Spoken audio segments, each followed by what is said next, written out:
జూపల్లి వారికి జోలపాట. ఒక పక్క సీఎం రేవంత్ రెడ్డి ధాటిగా ప్రసంగిస్తుంటే స్టేజ్ మీద జూపల్లి కునుకు తీశారు. సీఎం మాట్లాడుతుండగా కార్యకర్తలు హంగామా సృష్టిస్తుంటే జూపల్లి హాయిగా కునుకు తీస్తూ కూర్చున్నారు.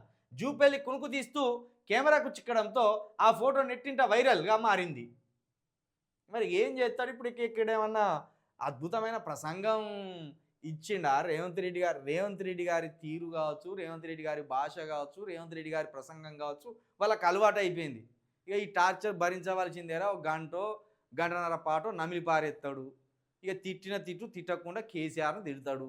కొత్త మాటలు ఏం చెప్పడు. రాష్ట్ర అభివృద్ధి ఏం చేస్తానో చెప్పడు.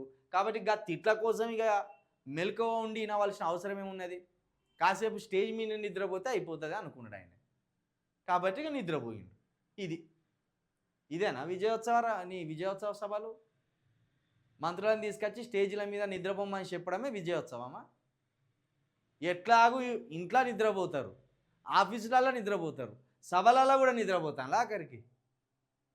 ఇట్లున్నది. ఇందుకేనా నీ మంత్రులంతా తురుములైంది? ఎక్కడైనా నిద్రపోగలరు మా మంత్రులు అని చెప్పడమేనా తురుము?